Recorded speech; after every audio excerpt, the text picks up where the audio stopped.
Hello and welcome back to Caravanning Max. We hope that you're all well. You'll see that I'm on my own this morning, apart from Bailey Bear, that is.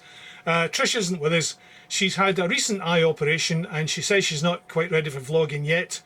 There's no truth in the rumour that she wore the eye out from keeping an eye on me so I didn't misbehave. The truth is that she's had a cataract operation that's been completely successful, and it won't be long before she's back vlogging as usual and keeping an even closer eye on me, I'm quite sure. The title of today's vlog, as you've seen, is Too Good to Go Just Once, and it's the latest in our series about sites that are just that. They're so good that you can't wait to go again. Now, we've been lucky on all the trips that we've made since we came back into caravanning about 3 years ago. Most of the sites, almost all of the sites we've stayed on have been really good, but some have been even more outstanding. So outstanding that you say to yourself, I can't wait to go there again, hence the title. So the aim of the series, the aim of the vlog, is to show you what's good about the site. Not only that, but to show you what there is to do around the site so that we present to you the whole package, and in that way you can reach a decision for yourself about, as to whether it's a site that you would like to come and stay at. Since we got the new caravan in April, we've been away from home, I think, for something around 55 nights in all, including 28 nights on our anniversary tour, and we've stayed at more than 14 or 15 sites. Almost all of them have been really good, but one stands out particularly. A real surprise packet, head and shoulders above all the others that we stayed at. And that's because it had a great combination of good location, good quality pitches, high standard of facilities, excellent staff, and lots to see and do in the area. And that site was the Camping and Caravanning Club site at Dingwall. And just talking about it makes me want to go back again. So if you're like us and you're already planning and booking sites for 2022, particularly if you're going to Scotland, you might want to watch the vlog and consider whether Dingwall would be a site that you would like to go and visit for yourself. Now, before we do that, before we get into the vlog, can I please mention just 2 or 3 things before we start? First of all, a particular mention to the staff at Dingwall. They are just about the most friendly, helpful and welcoming set of staff we've encountered on all the sites we've been on. Nothing too much trouble for them, and a great big thank you to them. They're a credit to what they do. Second thing to mention is, in our previous vlog we introduced our channel sticker. The Caravanning Max sticker, and we introduced the channel board that we put in the window of the caravan. And we invited anybody who's watching to send us a message if you wanted a sticker, and more particularly if you have a YouTube channel and you have stickers for your channel, we invited YouTubers to get in touch with us and swap stickers with us, and in that way we can grow our YouTube connections and use them to decorate a rather dull part of the caravan at the same time. I'm delighted to say that in less than a week we've had a response from 4 YouTube channels to swap. So a great big thank you to Mark and Coral at Hitch Up and Tow, Dave and Helen at Caravantastic, Kaz and Pete at Crafty Caravanners, and Sue from Campervania. They've all been in touch, and in fact we've got a couple of stickers that have come back to us already. The others are on their way. So there's Dave and Helen from Caravantastic, and Mark and Coral from Hitch Up and Tow, and this one. We follow all those 4 channels, enjoy what they do. We are subscribers to them as well, and we thoroughly recommend them to you. Have a look at all 4 of them. I'm sure you'll enjoy what you see. A great big thank you to them.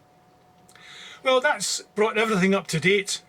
There's nothing more I can to tell you at this point. So let's take a look at the vlog. The Dingwall Camping and Caravanning Club site, which is too good to go just once. We'll see you shortly.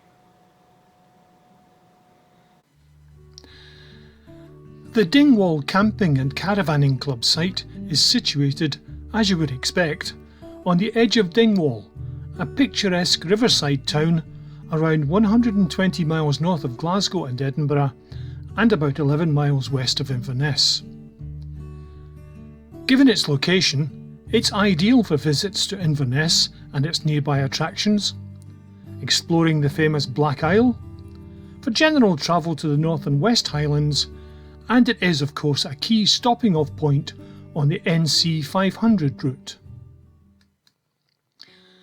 Dingwall Camping and Caravanning Club site is fairly easy to reach, but as the final mile or two takes you through Dingwall itself, we provided these directions to ease any stress while you're towing. If you're coming north on the A82, south on the A96, or from Inverness itself, take the A9 west from Inverness, signposted Thurso and Ullapool. Continue on the A9 to the junction with the A835, signposted for Dingwall. Continue on the A835 till its junction with the A862 for Dingwall, and take the A862, which will become Station Road, nearer to town. Continue on the A862 until you reach the junction pictured here, with the caravan site sign on the left, then turn right into Hill Street. Continue down Hill Street until you reach the T junction, and there turn right into High Street for a short distance.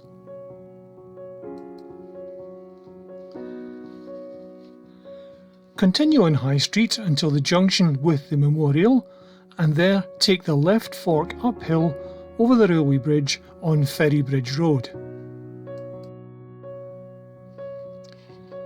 Once over the bridge, prepare to take the first left into Jubilee Park Road, where you'll see another caravan site sign. Continue on Jubilee Park Road, going past the Ross County Football Club ground. The entrance to the Dingwall site is right at the end of Jubilee Park Road, here on the left. The Dingwall Camping and Caravanning Club site is open from the beginning of April each year till the end of October. It has a total of 75 attractive and well-spaced pitches, which are a good mix of grass pitches with electrical hookup, and hard standing pitches also with electrical hookup. Vehicle access to the site is straightforward, and here at the entrance on the left we have reception and an information area. To the right is a warm and spacious facilities block, which is modern and beautifully kept, and includes a laundry and also a dishwashing area. As you can see, the pitches are all of a good size and pretty level throughout the site. This pretty site is compact and quiet, but doesn't feel crowded, and there are mature trees and bushes adding to the surroundings and providing shade when needed on very sunny days. The pitches are well laid out and not so uniform as on many sites, meaning that you're not always facing directly into your neighbour's front window. Water and waste disposal points are located throughout the site, and chemical disposal point is also convenient for everyone.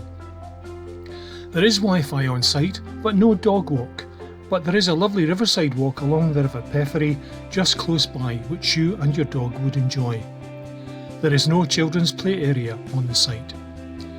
The railway station and bus stop are both a short walk away, and from those you can travel to Inverness, Wick, Thurso and Kyle of Lochalsh if you prefer not to drive. Dingwall Town Centre is an easy 10-minute walk away for shopping, eating and entertainment. Less than half an hour from Dingwall lies the city of Inverness, which is often called the capital of the Highlands, and this handsome city is well worth a visit. In addition to its many opportunities for shopping, dining and entertainment, be sure to walk by the River Ness, visit the cathedral and also the castle. The views are excellent. Inverness is also a key point on the NC 500 and marks the end of a terrific long-distance walk from Fort William called the Great Glen Way.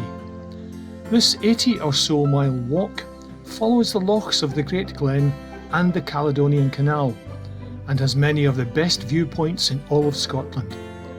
Having completed the walk myself twice, I can testify to that description.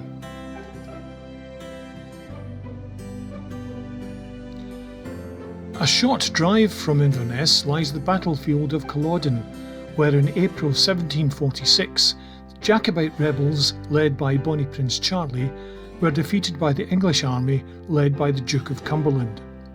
It was said that there was hardly a family in Scotland which did not suffer a loss from that battle. Also within easy reach of Inverness is Cawdor Castle, which dates from 1370 and was a private fortress built by the Thanes of Cawdor. Despite being featured in Shakespeare's Macbeth, Cawdor has never been attacked and remains virtually original since it was built. The castle remains in the Cawdor family's hands, and along with its gardens is well worth a visit. Loch Ness itself is around 23 miles long, and although not the largest or deepest loch in Scotland, it does contain more water than all English and Welsh lakes put together. There are many places of interest to visit for its history, but it is instead a mystery for which it is best known, the mystery of the Loch Ness Monster. Is there really a monster, or is it just something of a fishy tale?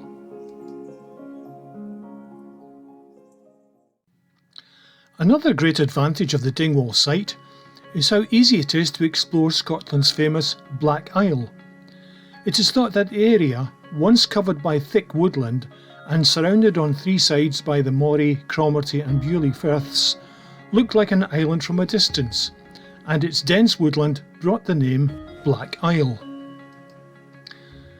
The easiest and most interesting route from Dingwall to the Black Isle is across the Cromarty Bridge. This 1.5 kilometre long bridge was completed in 1979 at a cost of just £5 million. Today the cost would be around £40 million.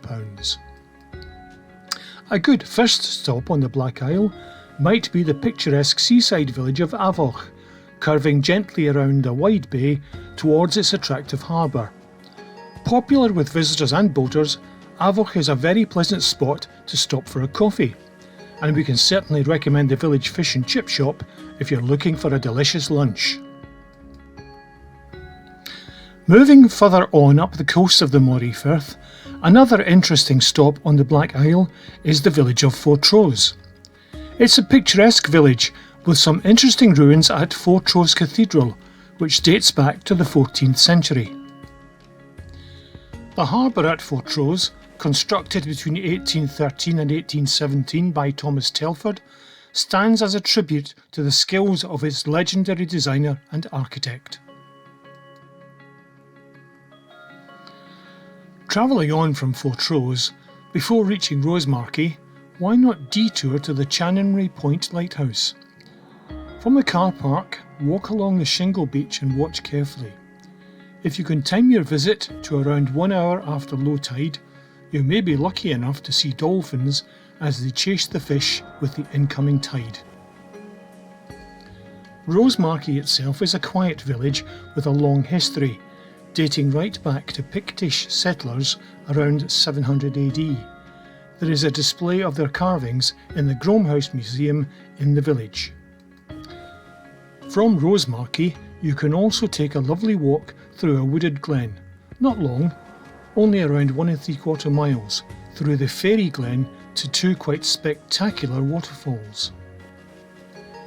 At the northern tip of the Black Isle, you'll find the 18th century village of Cromarty, a small settlement of around 700 people now, in a village whose name in Gaelic means Crooked Bay.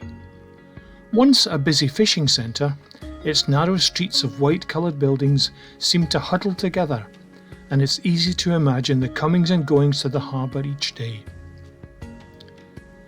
Those once fishermen's cottages are now home to quaint shops, galleries and cafes which attract many visitors each year, who come not only to visit the village but also to see and photograph the bird life and dolphins which frequent the bay. Sadly, the fishing business is now long gone, but it has been replaced by North Sea oil and gas platform construction, and opposite, at Nig, there's also fabrication of the latest energy development, wind farm equipment. These industries are here partly because of the depth of Cromarty Bay and also its sheltered location, making it easy to transport in supplies and ship out finished equipment. That water depth and shelter from the open sea made Cromarty Bay an ideal shelter for Allied naval vessels during World War I and II, and the surrounding headlands made the bay easier to defend.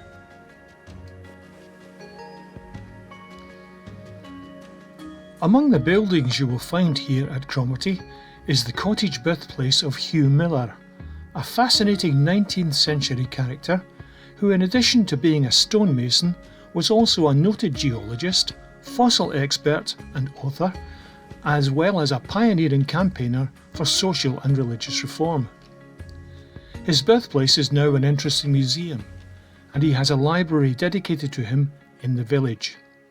His trademark phrase, "Make a right use of your eyes," is sound advice for us all.